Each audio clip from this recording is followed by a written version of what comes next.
Sasikla, a close confidant of J. Jayalalitha, the AIADMK leader, has said that she's made a comeback and her journey within the AIADMK has begun. This after meeting with her loyalists at her Poise Garden residence on Sunday.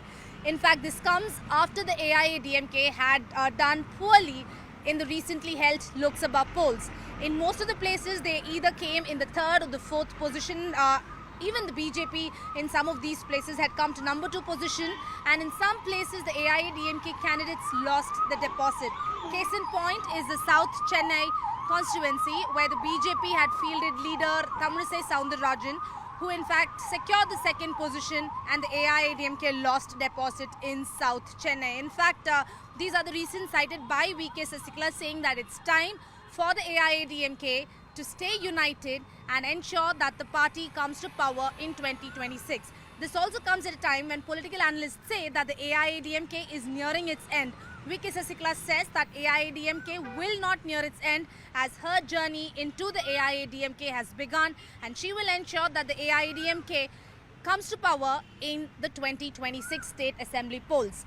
VK Sasikla also took a dig at Edappadi Palanisamy, saying that the AIADMK has now become a caste-based party. She said that when Jayalalitha and MGR were the founders of the AIADMK, were the leaders of the AIADMK, there was no question of caste into picture, and said that when Jayalalitha, who belonged to the upper caste, trusted VK Sasikla, who belonged to the Devar community, and when VK Sasikla was convicted in the disproportionate assets case and was sent to jail, she appointed Edappadi Palanisamy as the Chief Minister, and Edappadi is from the Gounder community, but says that ever since Edappadi became in charge of the AIADMK, only people and leaders from the Gounder community are given importance. Only they are ruling the party, and now the AIADMK is looked at as a Gounder-based party. This is the indirect jibe that VK Sasikla had taken at Edappadi Palanisamy. So there are two things, interestingly, after VK Sasikla met with her loyalists. She says that she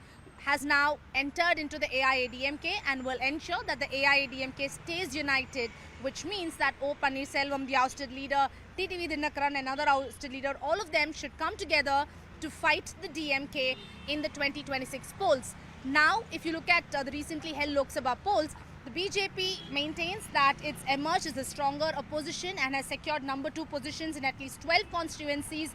And this comes at a time when many say that the AIADMK's decision to boycott the bypoll that is scheduled for the 10th of July is a very bad decision and will give the BJP a significant role as a better opposition, a stronger opposition, and therefore VK Sasikla says that Edappadi's decision to boycott the bypoll is a wrong move, and this will only help the BJP emerge stronger. That's the word that's coming in from VK Sasikla, who says that she's made a comeback and her journey within the AIADMK has begun, and she will now travel across the state, meet with the AIADMK cadre, and ensure that the AIADMK comes back to power and will not near its end and will emerge stronger than the BJP, and will also give a tough fight to the DMK. These are the words and statements coming from VK Sasikla. We'll have to see how these pan out in the coming days, but there will be interesting developments as far as the AIADMK and ousted leaders of the AIADMK are concerned in the coming months.